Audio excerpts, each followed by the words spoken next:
Hi everybody, it's Heather. I decided to, okay, sorry. Okay, hello again. It's Heather. I decided to do my live video today outside because I wanted to show you guys some of the cherry blossom season here in Japan. I specifically came all the way down here to my favorite park called Yamashita Koen and to show you this cherry blossom tree, but they're almost all gone already. That's how fast it goes. 2 days ago, they were just dripping off of this tree, which was beautiful. I'll do some walking around though, so maybe you can see some more. Well, beautiful park anyway. Anyway, yeah, it is a glorious spring day here in Japan, and I thought, what better time than to come outside and do my my live video. So I believe this is number 7. Legit e-business show number 7. And what I decided to do today for the topic is to talk to you about, I'm going to have to come up with a clever name, but the cost of having your own business, whether it's online or otherwise. Because there's so many things that we tend to glorify everything, right? And that's just human nature. What a gorgeous park and day. If anybody's here, pound on the comments and say hello, where you're tuning in from. Or replay if you're looking at it later. Oh, it's just so beautiful, you guys. You might not be able to see this very well because it's kind of back into the sun, but there's beautiful cherry blossoms up there. We'll go up there, see if we can get a better view. And a whole bunch of people, they've just lifted the restrictions here in Japan, so it's perfect timing for cherry blossom, and that means it'll be perfect timing for 3 weeks from now to have a big resurgence. Not that I am a pessimist, because I am not. I'm one of the biggest optimists you'll ever meet. Anyway, sorry if there's a whole bunch of extra noise. So, yeah, online business or any business, and I'm going to stick with online because that's what I tend to know best.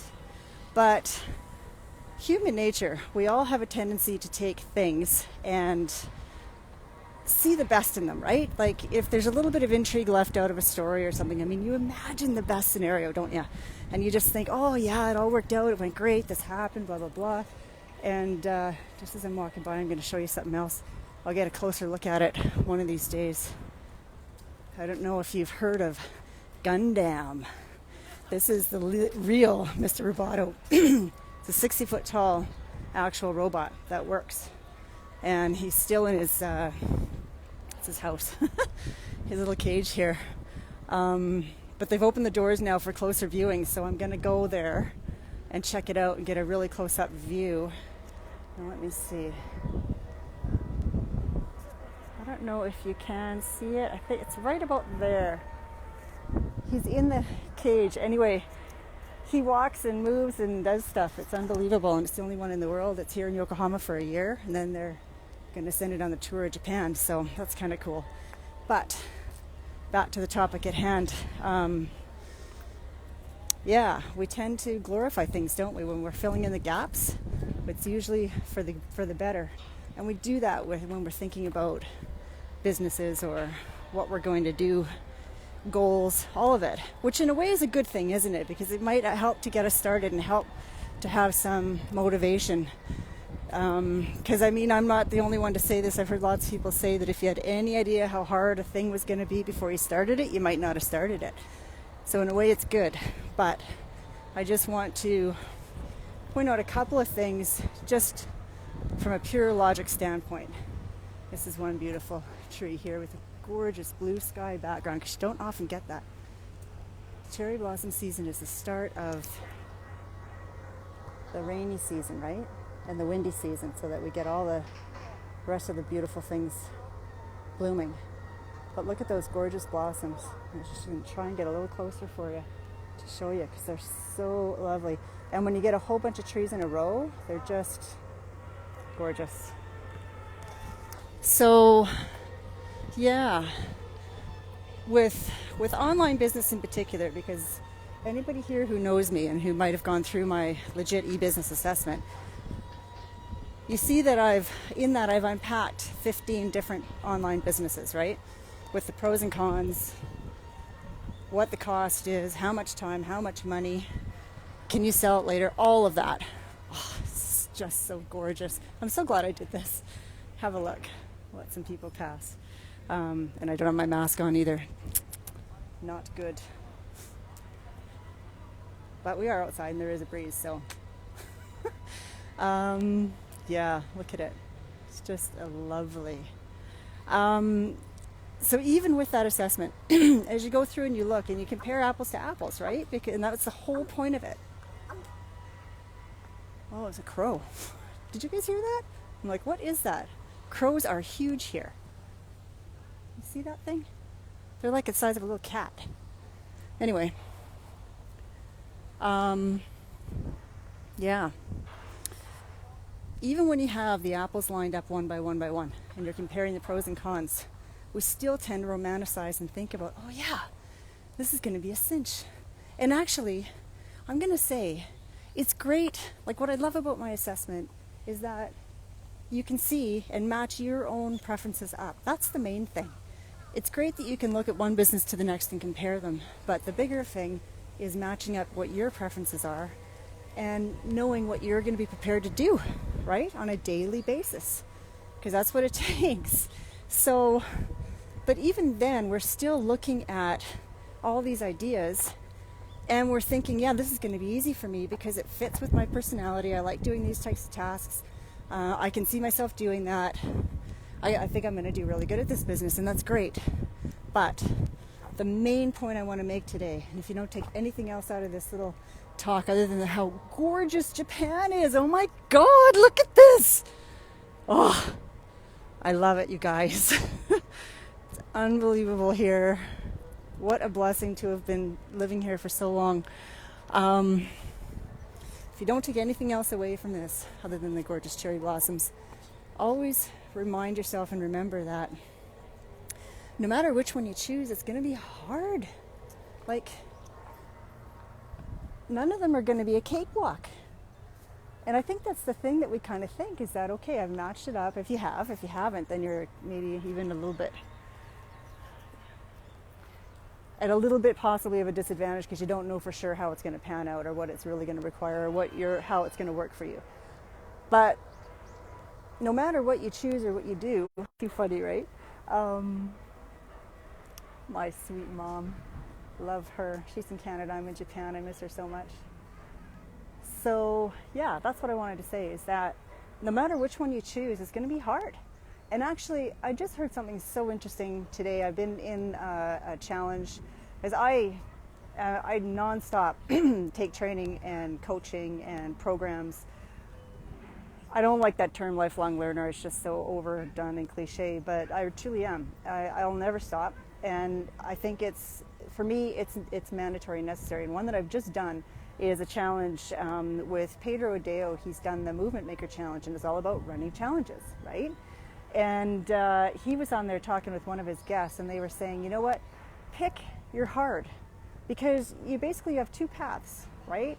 You can go zig or zag, and one way, if you want to go into a business of your own, you're going to have that as a hard path, because it is hard. It's not easy. It's not a cakewalk, and there's going to be constant surprises and problems, and because that's just the way it goes.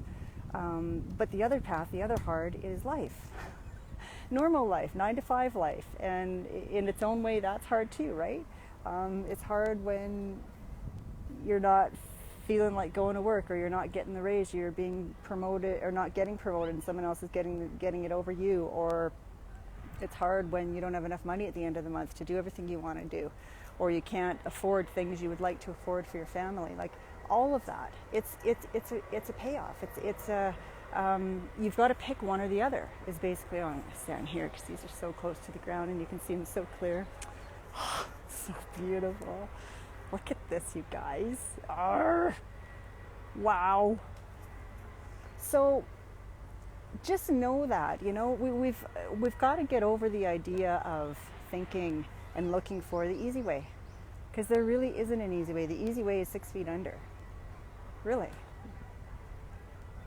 If you want to get into an online business and you pick one, pick it wisely, because you need to stick with it. That's the thing. You know, you get in knee deep and you start seeing what it's really going to take. You've gone through a few of the motions, you've done a few things, and it's like, the shine's wearing off. Starting to see the inside of this thing. starting to wonder if I really am starting to really see how much work it's going to take. And I'm not too sure if I really want to do this anymore. And that's totally normal. It happens all the time. It's happened to me numerous times. I don't know anybody, in fact, in business, in online business or any kind of business, who hasn't gone through those times, as it's just normal. But the point is, it's going to be difficult. There's going to constantly be changes and disruptions and things in the industry that change that you have no way of mitigating or no way of seeing coming anyway. No matter what you decide to do, one way or the other, you're going to have to dig your heels in and just see it through. And that's pretty much what the main message that I wanted to get through today, is that regardless of what you choose, or if you want to go back to the security of a 9-to-5, or think that a different form of an online business looks more appealing for some reason, just think again, because no matter which one you choose, it's going to be work. Like, it's going to be work, and there are days you're not going to want to do it. But it's still, in my opinion, it's still better than going into the 9-to-5 that you have so little control over. But that's me and my personality type, right? That's why knowing yours is so important, I think, before you, before or during, it doesn't matter. But knowing the truth and really like acknowledging it and accepting it, because that's the other thing. A lot of times we maybe want to try to see ourselves a little bit rosy sometimes, even though more of us tend to suffer the opposite way with the imposter syndrome than anything else. But there's a few more gorgeous trees. But just know, I guess the way that I would describe it best is that when those moments come, and they will come, when you're thinking, what am I doing? Why am I here? What is this? Why have I chosen this? Should I continue? Should I just pitch it in and go on, give up, go on back to doing whatever it is I was doing? Hello, who's ever joined in? I see one person. Thank you. Just remember that when you feel that, and you feel that little turning in your stomach, and I scared them away, I think that's a signal that you're on the right path and you're about to have a breakthrough, to be honest with you. I think that's your subconscious saying, whoa, we don't know what's going to happen here, because your subconscious job is to keep you safe, right? And it doesn't know the difference between reality and fiction. It doesn't know good or bad. All it knows is change. And it doesn't know what that change is going to mean. Is it going to be good or is it going to be bad? So it's better to try and keep you where you are and hold you back and put that churning in your stomach and that feeling, like that mental inertia is the way I always describe it to myself. And every time I feel that, I think, okay, I'm just about to push through to another level of something, somewhere along the way. And that's good. Let's go. So know that when you feel that, that's probably what's going on. And you've just got to continue and push through and get to the next level, because the grass is always going to look greener, isn't it? Like, it's always going to look greener on the other side, especially when you see other people and you hear about other people who are doing really good and they're having great success and they're making it look so easy. And keep in mind, you're only hearing the rosy story too, right? Most of the time. A lot of times it's not even true what you're hearing. Believe me, I know that from the days in Amazon and all the screenshots of all the huge months and huge revenue, which doesn't mean profit. So let me wrap it up and leave it at that, you guys, because I think it's really important. I'll give you another spin here of a little more of the splendor of Japan. And just know whatever you choose, it's going to be work, and there's not an easier path. There just isn't. Of course, some of the businesses are easier than others. That's definitely true. And in my assessment, it really, really clearly points that out. But the thing is, no matter which one you choose, you're going to have a similar effort. You know, I mean, it's going to take what it's going to take out of you every day. And that's just the fact. So, hopefully that was helpful for some of you. Regardless, hopefully this beautiful day here has put a smile on your face, because it is just so lovely. It's just such a privilege to be able to not quite walk out my door, but close. It's not far away. I hopped on a bay bike. I hopped on a rental bike. Zipped down here to get here on time. Marjorie, hello there. Welcome. I'm just wrapping up, but I'm just showing the cherry blossoms in Japan. This is my favorite park in Yokohama. It's called Yashinama-koen. It's a bit of a tongue twister for me today. And it's in its glory at the moment, so enjoy. But yeah, hopefully it's been beneficial for some of you, and if you want to discuss it further, feel free, put some questions in the comments, and I'd be happy to talk to anybody who wants to. I mean, I talk about online business all day long. That's how I know I'm in the right place. So have yourselves a lovely afternoon, and I will hopefully this time next week be able to do my next live video for the Legit eBusiness show, showing you some more cherry blossoms. We'll see if they're still going to be around and in bloom by then. I don't know. It depends on the weather, if we get a storm or not. So anyway, thank you for tuning in, and I will see you next week. Thanks, everybody. Bye-bye.